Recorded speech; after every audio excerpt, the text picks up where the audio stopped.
She suffered 3 miscarriages.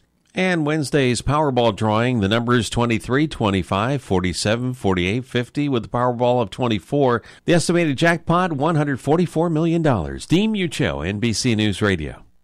California headline news on Capitol Hill. House Speaker and California Representative Nancy Pelosi says she's glad President Trump says he won't deliver the State of the Union address until government is open again. I'm glad we have that off the table because it was about the least important thing we have to talk about. What we have to talk about is opening up government to recognize the pain and unfairness of this shutdown to America's working families. President acknowledging overnight that the Speaker has a right to postpone the State of the Union address and that he looks forward to giving the speech at the Capitol once the shutdown ends. A massive sinkhole opening in the La Habra section of Los Angeles. It sounded like a large earthquake.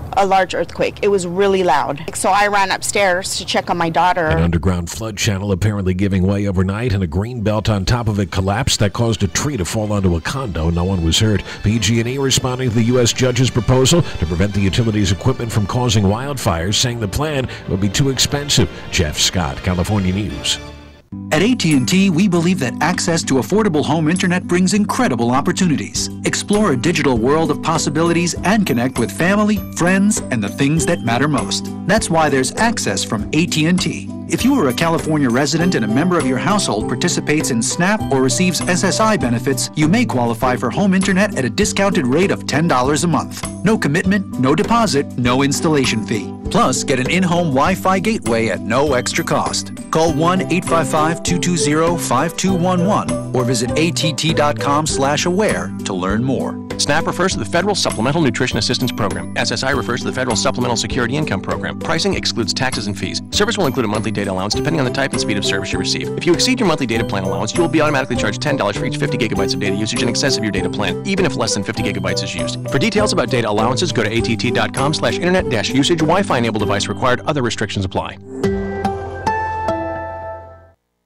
Looking for a new place to eat? Delicious food at a great value? The Tri-City Center in Redlands is proud to announce the grand opening of a fine new dining establishment. Terry's Diner, at the former location of the Spunky Steer in Redlands, is officially open for business daily from 6 a.m. to 9 p.m. with delicious, mouth-watering breakfast, lunches, and dinners. Treat yourself to Terry's tasty dessert menu, such as Terry's famous sundaes, banana splits, hot fudge cake, old-fashioned root beer steaks, burgers, Greek salads, pasta, seafoods with wine and beer. Terry's brings years of tasty temptations from DJs in San Bernardino and Alta Loma. Join a new tradition in Redlands. Stop by at 1350 Industrial Park Avenue between Tennessee and Alabama in the Tri-City Center. Google Terry's Diner Redlands on Yelp or find them terrysdinerredlands.com.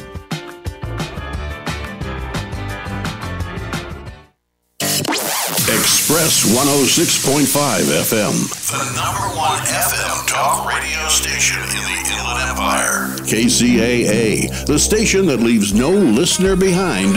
Express 106.5 FM.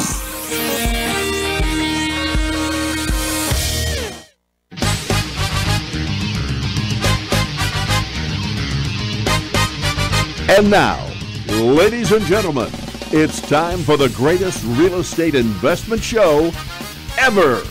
Here's the flip-flop investor himself, Todd Bayer. Well, hey everyone, how we doing out there today? This is the Flip-Flop Investor Show, and I am your host, Todd Bayer, the Flip-Flop Investor himself. You know, every week we get together, we sit down with a local investor and talk to them about what they do in real estate. And sometimes they happen to be a local expert, sometimes they are a newbie, but today we got one of our favorite guests. I think it's about the 4th time you've been on the show now. Charlie Ortiz, how you doing today, Charlie? Hey, good, thank you. I think it is the 4th time. Yeah, and nobody's counting, you know. Or are you? Are you keeping count? No, but you're trying to keep pace with like Jim Keller, aren't you? Well, I got to tell you, it's pretty exciting. Each time it gets better. Really? Yeah, it gets better. So you're saying the show's getting better over time? I think so. So let's remind some of the folks out there, maybe the ones that are new to the show. I know there's not many because everybody already listens to this show, but, you know, for the folks that are new, what do you do? Oh, okay. So I'm a full-time investor. I started in 2017. I actually joint venture. No, you didn't. You didn't start in 2017. Yeah. No way. Oh, no. I mean, I started.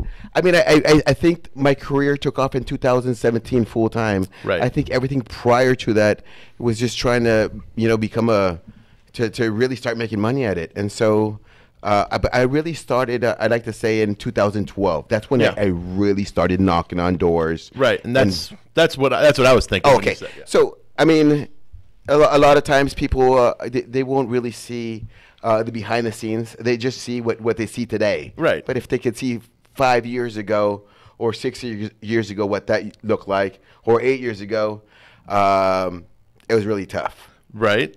So you got started, but you were like working with somebody else, like somebody that was sort of mentoring you along the way, right? Yeah. Well, first, Todd, I really want to dedicate today to the Pokerback family. They're out of Orange County. What's their name? Pokerback? Pokerback family. Now, Ken Pokerback was a mentor of mine. Ken owned 3 houses on my block, another house about a block away. And as a matter of fact, he held a lot of rentals in Temecula, and he passed away not too long ago, about 5 months now. Oh, wow. That he passed away. And I had known Ken since 2009. So, part of who I've become today is because of Ken. He taught me hard work, and he had funny sayings. Okay. He had funny sayings, like sometimes he would say, "Grandma was slow, but she was old." So we would be working on a house, and he would basically say, "Hey, come on, move your butt. Like, what's taking you so long? Yeah. Shouldn't take you that long. Right. And let's get going." Yeah. So you were doing like the actual repair work. Like you were there as a handyman, doing all the stuff, getting in the ditches, in the trenches. I don't know. You're getting in something. I mean, I think that's how everyone should. It's a great way to an intro is to partner up with someone, right? That's already doing it. And so with Ken, he already owned a lot of rentals. I was just a handyman, so it was great. He wouldn't pay me a lot, but I was really there to really learn from him. And he had a lot of experience. He's held many properties in Temecula, Murrieta, Lakewood area. And so he was a very good landlord. And, he was not a buy and flip. He was a buy and hold guy. Yeah. Which in 2012, that was still a really good time to buy and hold, especially, even out here, which was unique. I mean, if you came from the previous cycle, it was tough to get a cash flowing property. So 2012, if you're hooking up with them then, hopefully he was buying from around 2008 to 2009 and buying through there because there was plenty of cash flow to go around out here.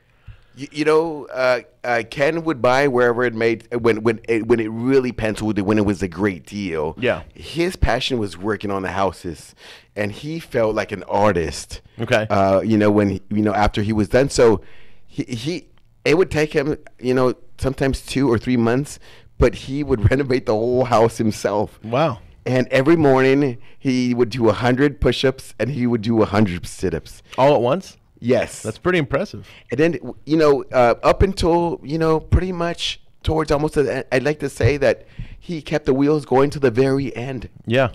And, even on his deathbed, his wife was saying how, he was saying that, towards the end, he was still painting. Oh, really? Yeah, he was still painting in his mind. So, Ken really wrote it all the way to the very end. Yeah. And so I think so many investors that are in this world, because, I kind of consider myself to be a retired person. I retired about 14 years ago from employment, and I've been gainfully unemployed since then. But I think there's a lot of real estate investors out there, and that's sort of their mentality too, that this isn't a job. This isn't, it's a lifestyle. And, this is what I do to earn income. But it's a lifestyle choice, and it's like a retirement. So you never truly retire from this, because once you own property and once you're just a landlord and collecting rent or collecting mortgage payments or whatever you're collecting, it's it's just sort of what you do. It's not a job. It's really not. And even then, let's say I came across like $20 million or some big substantial amount of money. I just put it to work. I could never fully see myself And I love real estate for many reasons. Yeah. I love helping sellers that are distressed. And I love helping them get to where they want to be, because their current situation is not where they want to be. Right. And so getting those people moving on is great. Improving the neighborhoods, that's really wonderful. Rehabbing it, of course. I come from a construction background. I really love the construction process. I love everything about it. I love the finishes. I love colors. I love the trim work. I love patterns. And laminate and then tile and really the finer details. Right. And so I really appreciate that. So I'm just fortunate. It feels really great, to not have there is a really big responsibility that comes with this, but I'm free. Yeah. I feel really free. Sure. And I think that's the best part of this business is that no matter where I go, it's a great experience, because whether I'm going to be in Colton or Grand Terrace or Upland or Riverside, so I don't know what's going on until I'm actually sitting down at the table like me and you are. Right. Having a normal conversation like me and you are. Exactly. And, I'm glad you brought up the fact that you didn't do this all on your own. I think a lot of people see, flipping television programs, and they see these people and they think, oh, I could do that. And they go at it alone. They go at it trying to do it all on their own. And, I don't know if it's really possible. I'm sure somebody's able to do it. There's probably somebody out there that could say, no, nobody ever helped me. I did it all from reading books and, something. I don't know. But even a book would be considered a mentor. You need somebody to help you, because no matter what, you're always going to have those uncertain moments where you're like, okay, I think I found a good house. I think it's going to be worth this much once it's all done. I think the rehab's going to cost this much. I think that the closing costs are going to cost this much on the purchase. I think it's going to cost this much on the close. I think this is a normal commission amount I'm going to pay my realtor. So many people don't know. It's not until you've done this business for a while where you're like, I know this is what it is, but I think a lot of people going in, there's so many people just think about stuff, and they need that person to say, yes, you're good. 3.5% commission is not good enough, something like that. You're gonna have to, or okay, you didn't account for closing costs on the backside. You're gonna have to pay escrow, title, assortment of other things. People they don't know about these things. They don't show that on the TV shows, So I think it's important. I think it's good that you mentioned that you had a mentor to start you out. I go around. I'm a real junkie when it comes to real estate. I probably need to go to at least 1 or 2 clubs a month to get my fix. Right. and I'm a hardcore fanatic of education. I am consistently getting educated. And I think if you're going to be in this business, I think you're going to be a student forever. Yeah, you have to be. And that is so funny. I wasn't a student in high school. Yeah, neither was I. I was a student officially on paper. I was hoping the school would get their monthly amount of money for my attendance, but yeah, I hated school. I still hate school. My kids are in school, and if my daughter says she doesn't want to do her homework, I support her quietly in the background. Yeah, don't do it. Go out and play with your friends. But as a parent, it's you need to do your homework and get good grades so you can get into a good college. And I don't necessarily push that agenda on her too much, but I still want to. I still want to do good in school because it gives you options. I'll say that much about school. If you do well in school, you have more options available to you. If you don't have that entrepreneurial drive, you need as many options as you can get. I mean, that's all correct. So I look at myself sometimes when I go to other real estate clubs. They have all these names, wholesaler and flipper, and all these names, right? And so here's what I tell people. I'm just a real estate professional. I'm not, where I can get creative, doing some transactions. But all in all, I'm not what you would call a wholesaler. Right. I'm just a real estate professional. Sure, but you'll wholesale if the deal makes sense to do so. I will assign when the deal I think doesn't fit my criteria, or if I want to take quick cash, or for whatever reason that is, I'll assign that deal to another investor. Right. So, here, I want to mention one thing. I'm going to turn the tables just a little bit. Okay, we're going to completely switch directions. Here's where I get often. People often say, when I'm talking to people, they will come up to me and they'll say, hey, I have $80,000. I have $100,000. Like, they're really quickly and they're really eager to park that money. Yeah. And so here's what I always tell people. Do as much homework and know everything there is to know about that people before you start writing any checks. Absolutely. Before you start going to the bank, before you start doing any of this. That money could disappear so fast. It'll be like magic. Poof. It's just gone. Oh yeah, and real estate is it's a marketplace where big dollar amounts are moving around frequently, and if you don't know what you're doing in real estate, you can stand to lose quite a bit of money. So I think whenever somebody's about to get involved in a situation like that, not only should they research the people they're about to get involved with, but they should also run it through their attorney. They should run it by their financial advisors and so forth, because they're there to help protect your assets. And the other person on the other end, we don't know who they are. They might buy this place and then run away somewhere, and you don't know that your money's just gone. That's exactly correct. And so for that fact, I tell them, do a lot of due diligence, research, find out who they are. Really, if you're going to know in this business, learn how to analyze risk, right? The deal also, right? You got to analyze to make sure that the numbers are going to pencil, but analyze everything. Do as much homework as you possibly can. Yep. And if you're uncertain, walk away, because those are going to be some of the best deals. Yeah, it's funny because we talked to somebody last night at the end of the Inland Empire Real Estate Investment Club meeting.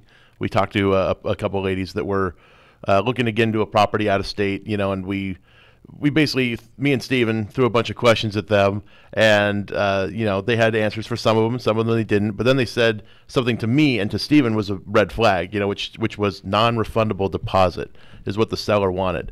That to us is that's a big red flag. We always say no to that, and they said that, and we said, walk away now. Like, this is your opportunity. Don't even get involved in it. There's other deals out there. This is not the only deal that's happening right now. In fact, it's not even a deal. This is just a property somebody's trying to sell you, and it may not be good at all. So, there's a lot of power in the word no. You don't have to do anything. It's a good word. It's a very good word, when you're negotiating, because who knows what the seller, maybe it is a great deal. Who knows? Maybe it would make sense, but there's certain things you just don't negotiate on. That to me is very scary. When I hear people saying that they're going to be investing like in Texas and any other state, that's scary, because the deals are right here. You're right. In our backyard. And then in the Inland Empire, I think it was ranked like 3rd or 4th for the best places to invest. Yeah. So it's right here. So if you're not doing it here, where you have access to contractors and realtors and hard money, and that you can physically touch it, see it, and visit the property and smell it, then if you're going to be hundreds of miles where you don't know anyone, I suppose that's very scary to me. If you're going to do that stuff, I think you need to be comfortable being a passive investor, and knowing a person that's out in those areas. You say, okay, cool. The Texas market really well. I have some extra cash. I have full faith in you. I've seen all your past projects. I've run it through my financial advisors. I've run it through my legal counsel. Yes. Everybody's signed off on it, and you want to be passive and sit on the sidelines, not do anything, and just watch the thing take place. Do it. That's wonderful. Go for it. If you're that good at it, perfect. And there's tons of passive investors out there. People that they don't want to be actively involved. They don't want to be the quarterback. They want to be a fan up in the stands. Which, ultimately, I like being in that position too. Passive investing is really the only way you can kind of multiply your wealth, because you're moving it around to all these different places. Some things work out, some things don't, but you're mitigating risk across your entire portfolio. You hear a lot of people in the stocks talk about it. It's not talked about so much in real estate, because so few people understand all the different nuances of a real estate transaction and all the places you can get involved. And all the different property types and asset types, and paper that's involved in real estate, all these different things you can invest in, and it's a big world out there, and it's so unfamiliar to most people. I think passive is great when you can get to the position. But if you're barely starting out, I would not recommend that. I don't think if it's your savings of $60,000, which you've been saving up, or $80,000 or whatever it is. Right. Yeah. Don't give that all to somebody. No, I don't think that's smart. No. And you know what? And somebody that meets somebody that has, say, $60,000, and they're like, this person's like, I want to give you all my $60,000. it's be wise. Don't take it, because they're not going to be a good investor for you because they are not going to be able to be passive. No. I remember people telling Steven and I this when we started raising capital for the first time. They're saying, don't take the guy that only has his only 50,000. Don't take it, because he will call you every single day checking up on the project, and you're like, I'm sorry, not much has changed. Yesterday we picked out the paint color. Today we picked up the paint. I don't have any other updates for you. I don't have pictures because I didn't bother taking pictures of the paint buckets we got at the Home Depot.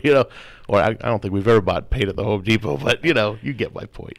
They're not going to understand is a problem, because if they haven't never done it in a transaction and that's their only life savings, I can see it kind of really going sideways really quick. Yeah. And they want to be. It's funny because they end up wanting to be more active than what they originally kind of said. They said, "Oh, I want to be a passive investor. I just want to, sip Mai Tais on the beach of Waikiki, and I want you guys to do all the work." And then you're getting phone calls, and then you list the property, and they want to go by and see it and all this stuff. I'm like, if you wanted to be in the driver's seat, we could have structured this completely differently, And so. Because we've done it certain ways, where you joint venture with the money partner rather than lending you the money. And, sometimes that's a better position for them, because sometimes they really just want to learn and kind of see how we do it. And I'm fine with that, but let's set it up that way in the beginning. You don't have to do it, some passive, pretend to be a passive guy and not be passive about it. So, you were saying something about it. I just totally cut you off. I don't know why. I'm so rude. This is supposed to be about you. It's not about me. They call it the Flip Flop Investor Show, and yeah, sure, I'm the Flip Flop Investor, but it's all about the guests. Charlie Hustle, that's what your name is. I think people gotta get out their comfort zone and hustle. I really, I started encouraging that a lot. People that I just meet, I say just take action. Just take some kind of action and do something. Yeah, because you're not gonna know. Especially in 2018, there was a lot of growth. I went from I think in 17 where I started a office down in Temecula. You went down. Yep. I spoke at the Temecula Valley Investor Club there. Right, Tessie's Club. Then all my operations were in the Riverside area. So then I got a small little space there. Yep. Next to you guys. And then slowly, now I'm into a bigger room. Now I got a bigger office. It holds now about 10 to 12 people. Yeah. So we're steadily growing. It's not about the size of the office; it's how you use it. Oh yeah, yeah. But you guys are maximizing that room currently. Yeah, we're really trying to utilize, and I think, especially new people, but even people that are already seasoned. I think the biggest break is that they don't run, being a realtor investor as a business. It's not run like a business. It's a hobby. It's a hobby. So they don't. It's got to be run like a business. You got to know what you're going to be shooting at, what you're aiming at, right? And you just got to be some kind of plan in place, because if there's no blueprint, nothing's going to happen. Right. The wheels aren't going to turn, and the electricity. It's not going to stay on. No. Something that Yeah, we've had electricity shut off. Yeah, absolutely. Usually it's because of a mild accounting error, but hey, we've all had properties with no utilities, or we'll get. Oh man, we've had. Oh yeah, the utilities get shut off. Most of the time it's an annoying thing for us, because it wasn't usually something we intended to have happen. We're just like, hey, we need this water back on because we're having our septic tank certified and he needs to run some water through it, so, but sometimes we don't even turn on certain utilities on the projects just because we know we don't need them until the very, very end. Like gas, a lot of times we don't even bother with gas till the end because we're not cooking there, we're not running the heater. So, it saves us a few bucks. It's not much, but hey, anywhere you can, it counts, because it's like a business, we're trying to increase our bottom line, not decrease it for something we're not going to use. Like, we actually, for a while there, we weren't getting internet. Like, there was something like, a lot of times when you move into a new home, you're going to get telephone and internet and all that stuff. It's not one of the things that we bother with most of the time. But recently we started putting cameras in the home for security and also to just sort of survey what's going on in there. And so now we're paying for internet, which is a new charge to us. And some places could be very expensive for internet, internet that's good enough for the security cameras. Yeah. So it's one of those things. It's just stuff changes over time. I don't know where I was going with that.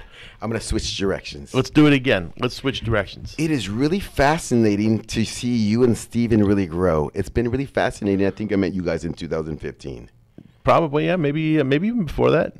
I don't know. It was whenever we went to... Oh, wait. When did you guys have your first meeting? 2014, September. Okay. So maybe towards the end of 2014. Mm-hmm. Yeah, maybe. I remember I went to the first meetup like in 2015. Right, and I met you like the month prior to that. Oh, yeah. At Kendall Stock's meeting out in was it Marietta or something? Oh yeah. Mm-hmm. Yep, and that was you proposed to me the idea of different types of neighborhoods, and the inhabitants of these neighborhoods and how to properly renovate for those neighborhoods. So it was some good advice. It's really fascinating to see your growth and really see, how I started seeing you guys around the club and really started seeing you guys grow from that one small office to basically like you guys took over that whole building almost up on top of the floor. Uh-huh. That's pretty amazing. And now you guys are venturing to, more bigger projects. And so that's been really, really, really fascinating. It's, I also find it fascinating how I kind of piggybacked off you guys, leveraged, and I was able to like really catapult the business. Something that I was really, really trying to do much sooner. Yeah.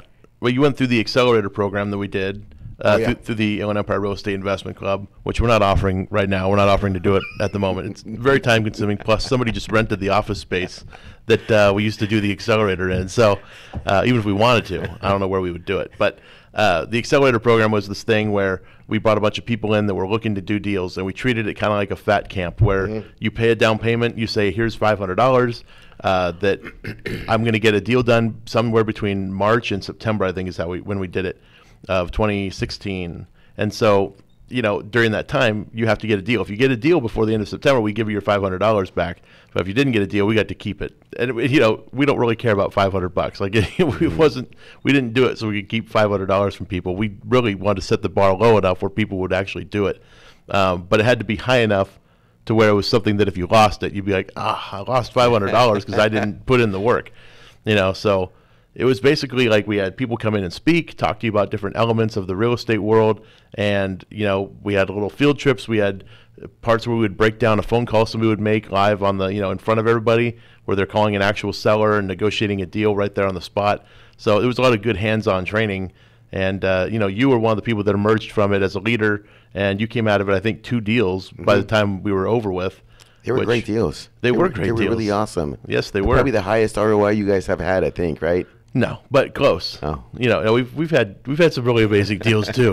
Come on, give us some credit. Oh no, it was a cash on cash. Cash on cash was great. I think that was the highest, right? Highest for Community Restoration Group. Okay, but not highest in our careers. Sorry. I don't want you to toot your horn too loudly. Come on. It's funny. Earlier you mentioned that people need to get out of their comfort zone. And yes. I was actually thinking about this while eating lunch today. I was at Farmer Boys in Riverside. Okay. And I thought, if I moved to a new area, all right, let's say I got picked up and I got dumped in Omaha, Nebraska. I don't know anybody in Omaha, never been there, don't know anything about the place. If I really wanted to make it big in that city, I got to make a big impact real fast. Yes. So I'm thinking, what if I just walked into the local, and I don't know if they have Farmer Boys out there or not, but what if I just walked in and announced, excuse me, everybody, can you give me a moment of your time? I'm a real estate investor. I'm from California. I've done a ton of deals out there, and I need to do 4 deals in Omaha before the people will take me back to California. Is there anybody in here who's interested in real estate?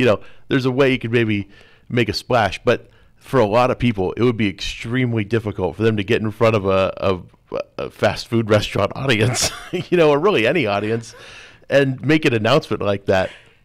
Yes. But you don't seem to have a problem with that sort of thing. Like I wouldn't call it shame. I wouldn't call it, that, but like, what you don't have is that fear of, this is what I'm trying to get, and I'm going to do whatever it takes. And when I say whatever it takes, it could be something like that, which for a lot of people could be extremely embarrassing, but that's something that you're willing to do, and I think that's why you've gotten to where you are versus so many other people that came into the club before you did, and even like at the same time you did and after you did, they're not willing to make that jump, that sacrifice. It's a commitment, and it's 5 years. It is, and it's a real sacrifice. And I think if it start today, because it's going to be 5 years, 5 continuous years in whatever it is you do. And I always think about, like, I thought about this in 2012, and I was like, I'm just going to go for it. It's going to be 5 years.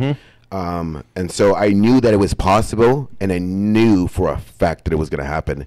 And I knew I was going to do whatever it took, and it didn't matter whether it was I have to sleep in my car, under a bridge. I didn't care. It doesn't matter. It's just all I see is obstacles that I need to overcome. So there's never any barriers. Yeah. There's never any fear. And so I think just keeping it really, almost like third grade level, almost like I don't know exactly what I'm going to do, what I'm doing, but I'm just going to do it. And so, for example, 2018, besides, buying property in the formula that we use at a discount, I think, there's got to be, you got to be able to, you got to be able to be susceptible to change. Okay. And so, I started doing a more creative financing. I did a couple of subject twos. Yep. And I think you just need to fail and get that over with as quickly as possible. Right. And know that you're going to fail. Right. And don't get married to a deal. and not emotional. I remember in 2015, this is probably the best deal that I ever did because I learned so much. And it was with Jim and down in Paris. And it was great because we ended up messing this whole thing up. And we were really emotional, How'd you mess this deal up? Well, first of all, she was in a pre-foreclosure, and she didn't have title. Title was in her parents' name. Okay. And then, so this is a probate deal waiting to happen. Well, we were trying to do which was a petition to determine succession. Okay. Now that's not a limited, and that's not a full probate. Right. It's not even a probate whatsoever. Yeah, not yet. In California, property that's worth $150,000 or less does not have to go through the probate, which is great for me. Right. Because I've done 2 of them already this year. Yeah. And one was a firehouse, and one was a mobile home in Hemet. Okay. So because in its original condition, they were worth like under 100 or under 150. The process is really quick and really fast. Right. It only takes about like 8 to 10 weeks, which is wonderful. Sure. The judge sees these a lot quicker and everything. Yeah. Yeah. So I never had worked with an attorney. I didn't know what paperwork. I didn't know I needed to go down to the county. I didn't know I need death certificates.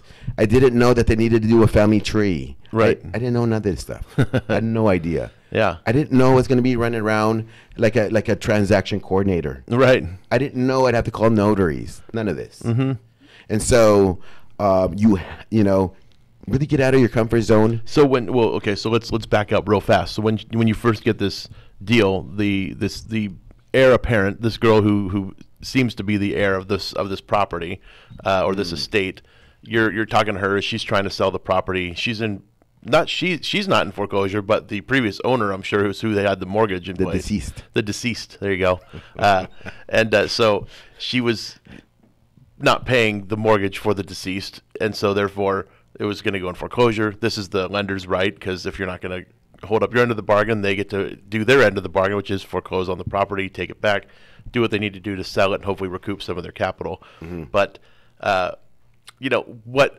when this woman was talking about she wants to sell, you didn't know that she wasn't the heir at this point, or did you know? No, so I did, but I was so new, and Jim was a little bit newer too, but I was just like green.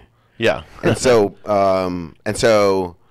the deal was, at one point she wanted to keep it. So she had talked. At one point, she thought she wanted to keep it, but then she said she didn't want to keep it. There was a lot of bad memories there. Okay. Both of her parents died there, and so anyhow, she didn't have title of the property.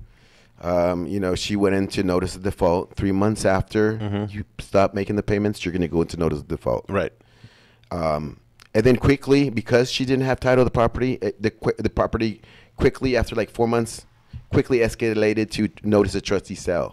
At that point, they're going to come on your door, and they're going to let you know that the property is going to be sold down at the county courthouse. Right. And you no longer have the ability to bring it current because the lender's going to foreclose. It's very difficult. The lenders, this is the way I view the lenders. I view them as just like a large, almost like a business that's almost like a hedge fund almost. And what I mean by that is like they're in the business of making money. Of course. And if you don't pay your payments, they don't want you to understand this. They purposely set some of this pre-foreclosure to make it really difficult, right, for you to get out of. You think so?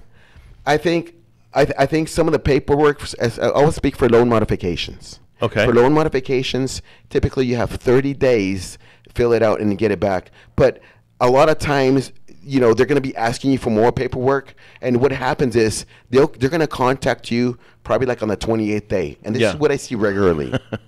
and they're going to ask for more paperwork. Therefore, they're going to extend it when you had 30 days. If you don't get the paperwork in within the next day or so, then it's going to go to the next month. And they keep rolling it over.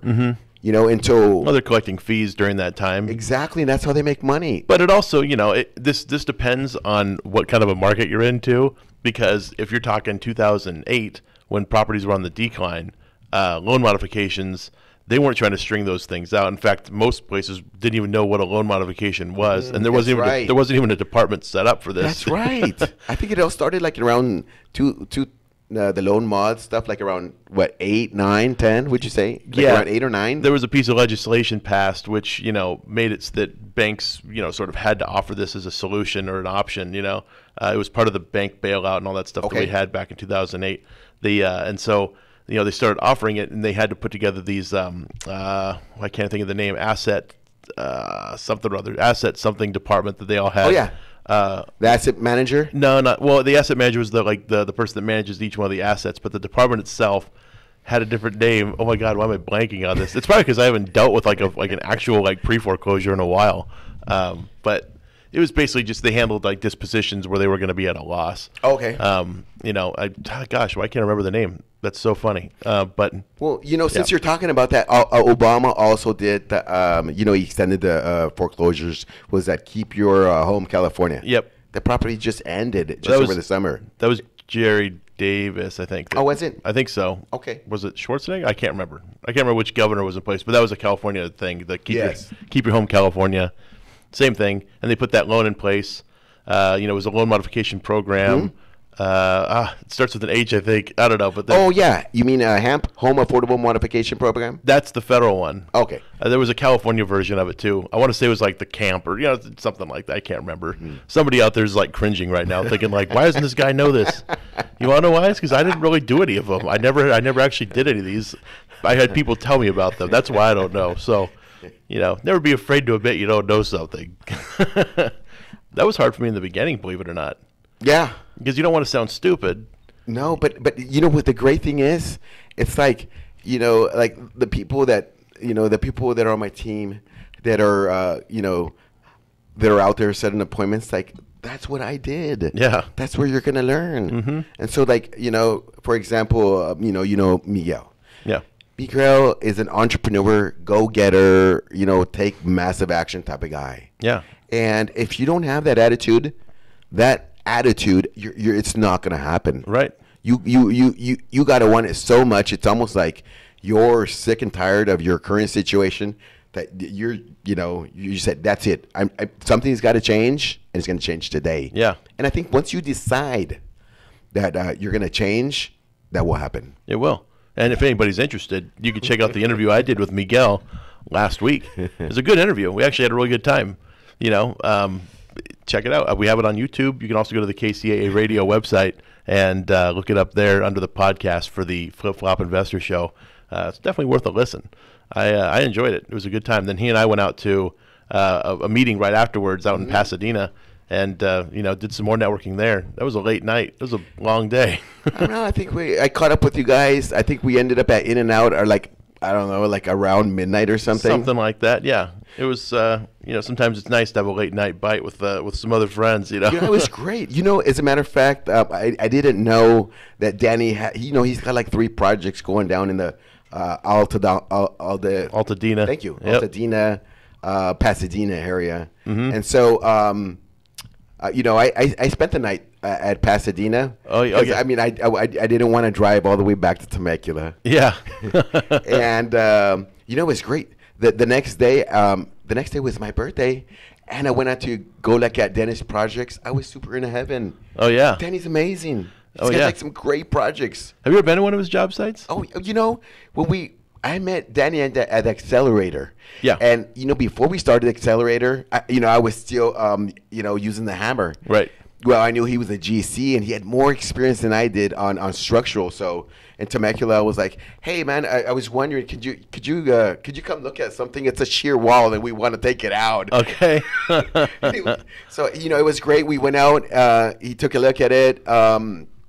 We had a structural engineer, kind of take a look at it, and he gave me great advice, and I was able to complete that job. But he's really phenomenal. Yeah. He's really phenomenal as a contractor. Yeah, really phenomenal as a contractor. That's why he's the construction mentor for the Inland Empire Real Estate Investment Club, because his job site, his floors are clean enough during the middle of a job site to eat off of.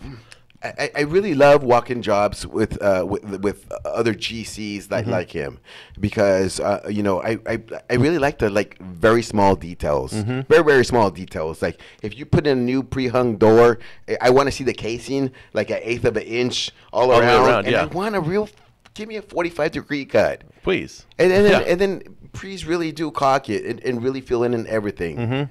So I like the smaller details. Yeah, and he's very detail oriented. I mean, we did one joint venture with Danny and he wanted to be the contractor on it. Even though we were trying to convince him, Danny, be the investor. You don't want to be the contractor.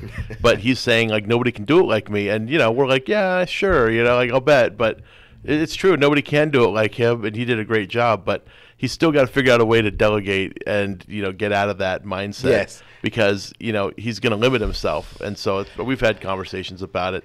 He knows, but he is a great contractor, and I if anybody gets a chance to work with Danny, take full advantage of that and follow that guy around like a hawk if you can. I got lucky that I was on the first house, the first 2 houses I joined ventured with you guys. It was really awesome. The first house that I was a general contractor and the investor, and it was even more awesome that I didn't even try and do the second house, because I mean there was just so much, and I'm glad that I didn't do that. And I think you guys saved me from that, because I was thinking that I wanted to go ahead and fix the second house also. Right. When I should have been looking for more deals. Exactly. And then secondly, it was going to take up even much more time. And, by the time I was done with the first one, I wanted no part of the second one. Yeah, I know. That first one was a headache. And then at the very end, we realized we forgot to put an air conditioning in. So we had to put in window units, and I think, or did we do mini splits? No, we did a window. We didn't do the mini splits. On the second house, we did the mini splits. Yeah, we did, because we planned ahead on that one. I'm so glad I'm so glad I didn't spend my time trying to pick out the tile and all this. I'm so glad I didn't do that. Yeah, even though the place you did, I mean, it turned out great. I thought it was very nice. I think everyone should do one house so that way they know that they don't ever want to do that again. I agree. Right, you do it one time, so hey, this is not what I want to do. What I really should be concentrating on is acquisition. Exactly, or whatever part of the deal you're good at. There's for me, when I did my first deal, and I've said this story before, I literally thought that carpet went from one room under the wall into the other room. I didn't know that it stopped. I didn't know there was stuff called tack strip. I say this almost picking on myself, but I didn't know. I knew so little about construction going into it that I actually ran the first project myself, because I knew I needed that education. Yes. And it was a big learning experience. Fortunately, I have a lot of friends that all work in different trades, so they were able to do some of the work, do some of these things, and I paid them for what they did. But it was such a learning experience working with all these different guys because they're used to being on these job sites and working with all the other trades around them and stuff, and I wasn't familiar with it. Like one mistake I made was I called the painter out. So the painter was there the same day the landscaper was there. So the landscaper's throwing dirt around as the painter's trying to prime the outside of the house. Oh, that's wonderful. And the painter keeps yelling at the landscaper. Landscaper walked off the project, kept all the money I gave him, mind you, and I paid him for the full job up front. Like, big mistake. I've seen that. Mm-hmm. But, so I had to find another landscaper. Now I was, worried that this was going to happen again. So, that was just one of the things I remember happening on that job. Plus, I spent way too much on materials, overdid it, did way too many things that wasn't necessary at all. And then some things that I did that I should have not done. I kept the tile countertops that were there. I should have put granite in, that's what everybody else was doing. And the cost was about the same, So certain things I made a mistake on, but you have to do it. That's I wonderful. totally agree with you. That is so wonderful. I hope everyone gets to experience the same thing. Yeah. And oh man, I just remembered too. You were mentioning door jams. I had my door guy come out there, and I said, "Hey, I want to put in new doors because a lot of them had holes in them." So he was like, "Yeah, okay, great." So I decided I want to do the demo on the property to take out all the stuff that we wanted out of there. So he said, "Yeah, just take out the doors and throw them in this pile." He said, "I can take them with me. Just put them over there." So I took out the doors, but in addition to that, I took out the door jams. And so he comes back once I'm all done with the demo. Like, demo's done. Come on, check it out. He comes down and he's like, "What'd you do?" And I'm like, "I took out the doors." He's like, No. I said, just take out the doors. Like, you take the hinge off and you take it out. Like, you don't need to. You took out the jams. Like, the price that I quoted you is going to be double that now because now I have to put in new jams. We can buy all these pre-hung doors. I didn't know what a pre-hung door. Like, all this stuff, no clue. And so I'm like, okay, whatever. So that house got brand new doors and jams. It totally didn't need the jams. The house was built in '85. Like, the door jams were fine. Yes. So, yeah, that was a learning experience. But I'm going to turn again table. I'm going to turn it again the table. Let's do that. It's about that time of the hour. We should turn it again. Man, I just went blank. Let me see. What was I going to mention? Let me see. Give me 1 second. Oh, okay. Here's what I was going to mention. What the accelerator taught me and what I'm going to be implementing in my business is whenever you're in a group setting, you will perform better and you will do more. And so if I can encourage everyone to, link up with other people, right? I think that's going to be the most powerful thing that you can do. It's certainly the most powerful thing that I can do in my business with my guys is get in there and really figure it out, get on the whiteboard, and there's the old school way. Yeah. Let's just write it out. And then start process of elimination. And, I think I could add to that to do just something every single day. One incremental movement is better than nothing. At the very least, just call a realtor that has a house for sale. It doesn't even have to be a deal it doesn't have to look like a deal. You just call them and say, try to buy it. Just say, I'm an investor looking to buy some property in this area. Is this a property that needs some work, or is this property in pretty good shape? I mean, just start the conversation, and ask the realtor if they'd be willing to sell to you with seller financing or something. There's creative deals you can structure, but just do something every single day. It's not, and you're going to get so much out of it. I know that. Not that long ago, actually, I called a realtor about a property. I mean, I still do this from time to time, and I called this realtor, and just for that little 5-minute interaction with them, I felt like, man, I just made a big move today. I haven't called a realtor in such a while, to buy a deal, because deals just show up because we have people doing this. And of course, we're not buying deals at the moment either. But on this particular one, I called the realtor, and it's just like this moment. I'm like, okay, I just did something right now. It felt like I was working, which is part of the job I actually like and kind of miss. It's funny that you say that. I've been working with a gentleman probably 7 months now, and so he's been battling the banks. Okay. Trying to keep his house. Okay. So I thought, I gave him all his options, and I thought maybe I'm not the right person. So I went. This was Ontario. This was this morning. Earlier in the week, we found the best a woman realtor, because I thought a woman would really be a little bit more warm, to really a nice, warm, assertive gal could really give him the push that he needed. Okay. So I called the best realtor. So on my way, we're gonna meet. Then I get a call from the seller, and he says, so, I'm gonna have to cancel. I said, really? Okay. I said, but what's the problem? And he says, well, the problem is the bank already took my house. Oh. He said, I lost it. And I said, I'm sorry to hear that. I wish we would have signed paperwork a couple weeks ago. And so I still met the realtor, and it went great. It went really great. She said, I've never worked with an investor, and she has 15 years, and she's one of the top realtors. That's why I called her. Yeah. And I'll tell you what, it went fabulous. We sat down, and I broke it down how we specifically buy property and what those numbers were. Right.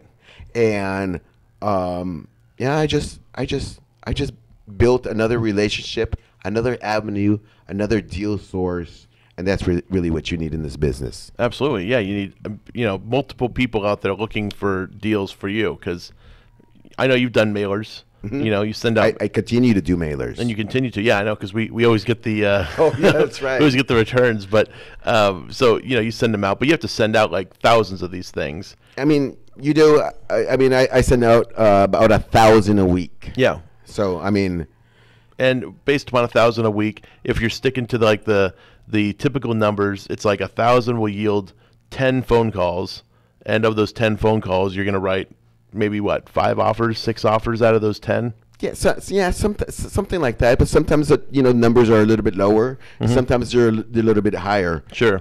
Really, what we're looking for is just to really, really listen on the other end. Their motivation. Right. That's what we're really.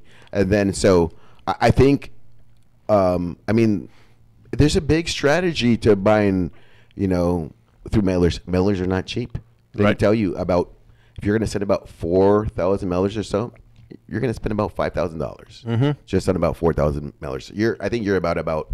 I'd have to check with Tommy, but I think you'd be about $1.25, I think.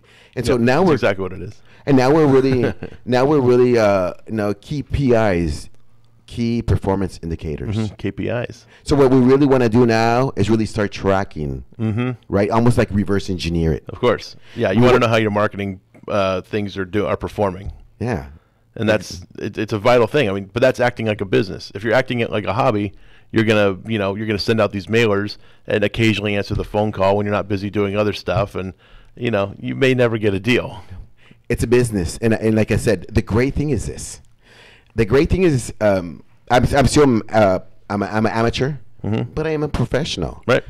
The great thing is that I have a lot of resources to people that if I don't have the answer, I will let them know I don't have the answer. Like I can be vulnerable, and if I don't know.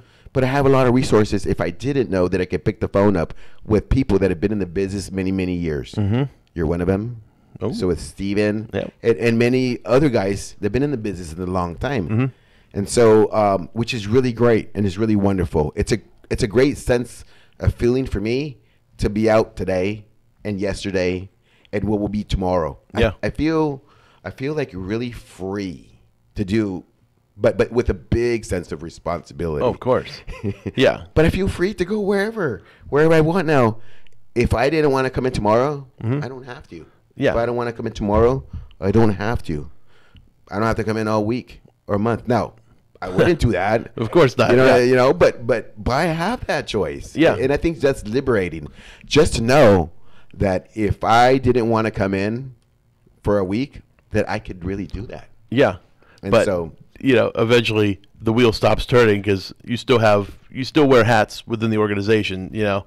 And maybe one day you'll move it to the point where you can be completely passive and you don't have to be there at all, and you can have somebody else and other people running it, which I'm sure you'll get there at some point. Not today. Not today. Today is a lot of many hours. Yep. Many Sundays. Countless of hours. So there's that must be that sacrifice that you're talking about. It is. That's what people aren't willing to do. They aren't willing to put themselves in that kind of a situation. No TV. Yep. I don't know what happens in the real world. I only know what happens in my world. Right. Right. And so You know, you have to sacrifice. A lot of people, kids and everything else, but you're either going to sacrifice, 5 years, today, or you're going to sacrifice, the last 5 years of your life. That's not what I want to do, and that is constantly on my mind. So that's why I do a lot of things that I do. Right. And also, to set my two sons and that generation up also. Yeah. Like absolutely. That's my biggest drive, and that just keeps me propelling me forward. Well, awesome. I'm glad you said all that. We've only got a couple minutes left, so I'm going to take that time to talk about the Inland Empire Real Estate Investment Club. For those of you folks out there looking to get into real estate investing, or for those of you that are already in real estate investing and just want to further your career, get to know some new people, do some networking, educate yourself on more creative ideas in real estate, come on out to the Inland Empire Real Estate Investment Club. We have our big meeting every fourth Wednesday of every month at the Mission Inn. That starts at 6 p.m., goes till 9 p.m. That was last night. So the next one coming up is going to be in the fourth week of February, which will be on February the 27th of, February 27th, 6 p.m., Mission Inn. You can get all the details on meetup.com about that. Just look up the Inland Empire Real Estate Investment Club. We're the group with over 4,400 members. We've also got more meetings the first Wednesday of every month, the second Wednesday of every month, and then we come together on the Saturday before the fourth Wednesday for Saturday morning coffee. All the details for all those different meetings are on meetup.com. Just look it up there and come out and see us. Get to know some people in the group and start doing some deals. Make 2019 the year that you're going to finally commit to doing this. I want to thank Charlie for coming on again. We'll have you back again, I'm sure, because we love having Charlie. And I want to thank you all for tuning in. We'll see you all again next week. Have a good week, everyone. Take care.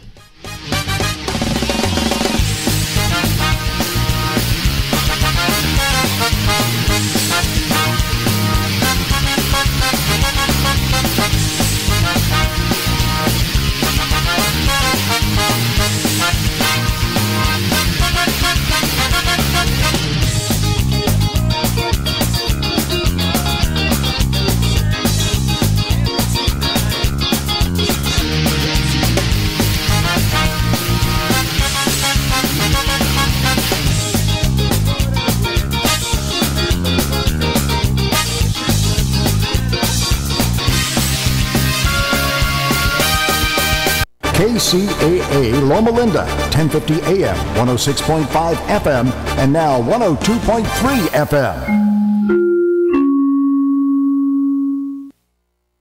Attention business owners, you and your customers are listening to this commercial right now. Face it, every business needs customers, even yours. The Sports Circus is a primetime nationally syndicated program that's carried on ABC, NBC, CNBC, and Westwood One News affiliates, plus CBS, Fox, and NBC sports affiliates across North America, with coverage from Hawaii to New York. Also, the Sports Circus is available to the 180 million subscribers on iHeartRadio, and the Sports Circus gets about 4 million website visitors per month, which could click through your website and bring sales. The Sports Circus provides great content featuring celebrity guests from sports and entertainment to our audience every weekday, which your company could greatly benefit from by increasing your visibility, foot traffic, eyeballs to your website, and calls from potential customers. Call us right now at 702-799-9935. Again, 702-799-9935, or email us at info@thesportscircus.com. That's info@thesportscircus.com. Drive your sales today by advertising with the Sports Circus. Do you have any questions about legal issues? Have you ever been stopped by a police officer and issued a ticket that you're scared to deal with? Have you ever been in trouble with the law and don't know what to do? Do you have a will or power of attorney question? Is your home being foreclosed upon and you don't know where to turn? Maybe you were given a contract that you don't understand. For freedom and a worry-free solution,